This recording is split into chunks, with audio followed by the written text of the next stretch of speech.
Breaking news చూస్తున్నాము. లగచర్ల హకీంపేటలో భూసేకరణపై హైకోర్టు స్టే విధించింది. భూసేకరణ ఆపాలని హైకోర్టు ఆదేశాలు జారీ చేసింది. నోటిఫికేషన్ను కొట్టివేసింది తెలంగాణ హైకోర్టు.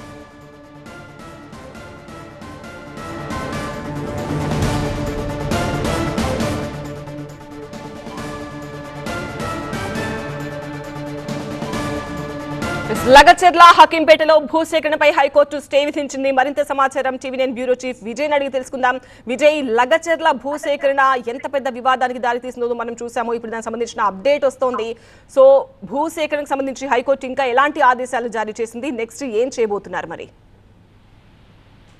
లగచర్ల హకీంపేటలో భూసేకరణకు సంబంధించి ఏదైతే ప్రభుత్వం నోటిఫికేషన్ ఇచ్చిందో దానిపైన ఏవైతే అబ్జెక్షన్ ఉన్నటువంటి హకీంపేట లగచర్ల గ్రామాలకు సంబంధించిన 8 ఎకరాల భూసేకరణ మాత్రమే ఆపాలంటూ హైకోర్టు ఆదేశాలు జారీ చేసింది. అయితే ఈ రైతులు ఎవరైతే ఉన్నారో లగచర్ల హకీంపేటకు సంబంధించిన రైతులు వేసినటువంటి ఫిర్యాదు మేరకు వేసినటువంటి పిటిషన్ మేరకు హైకోర్టులో విచారణ జరిగింది. ఎక్కడ కూడా తమ సాగు భూమికి సంబంధించిన భూమిని తాము ఇవ్వమంటూ మొదటి నుంచి కూడా లగచర్ల హకీంపేట సంబంధించినటువంటి రైతులంతా కూడా గొడవ చేసిన నేపథ్యంలో ఈ రోజు హైకోర్టులో పిటిషన్ విచారణ సందర్భంగా ఈ 2 గ్రామాలకు సంబంధించి ఏవైతే 8 ఎకరాల ఎక్స్టెంట్ ఉందో ఆ 8 ఎకరాలకు సంబంధించినటువంటి ఏదైతే ఆ ల్యాండ్ ని భూసేకరణ ఆపాలంటూ ఈరోజు తెలంగాణ హైకోర్టు ఆదేశాలు జారీ చేసింది. దాంతో పాటుగా ఈ 8 ఎకరాలకు సంబంధించినటువంటి ఏదైతే నోటిఫికేషన్ మెన్షన్ చేశారో వాటిని కూడా భూసేకరణలో ఆపాలంటూ మాత్రం కోర్టు ఆదేశాలు జారీ చేసింది. దీనిపైన ప్రభుత్వం ఏ రకంగా రెస్పాండ్ అవుతుందన్నది చూడాల్సి ఉంది. ఒకవేళ అప్పీల్కి వెళ్తారా లేదా చూడాలి. కానీ నోటిఫికేషన్ సంబంధించి ఏదైతే అక్కడ ఇండస్ట్రియల్ కార్యాలకు సంబంధించి పెద్ద ఎత్తున రైతులకి భూములు సేకరిస్తున్నారో అది మొత్తం కాకుండా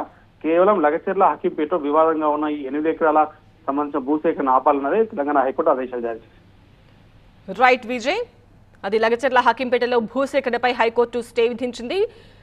భూసేకరణను ఆపాలని హైకోర్టు ఆదేశాలు జారీ చేసింది. నోటిఫికేషన్ను తెలంగాణ హైకోర్టు కొట్టివేసింది. ఆ 2 గ్రామాల్లో ఉన్న 8 ఎకరాల భూసేకరణ ఏదైతే వివాదానికి కారణమైందో, ఏదైతే రైతులు పిటిషన్ వేశారో ఆ 8 ఎకరాల భూసేకరణ ఆపాలంటూ హైకోర్టు తాజాగా ఇచ్చిన ఆదేశాలకు సంబంధించిన బ్రేకింగ్ న్యూస్ మనం చూస్తున్నాం.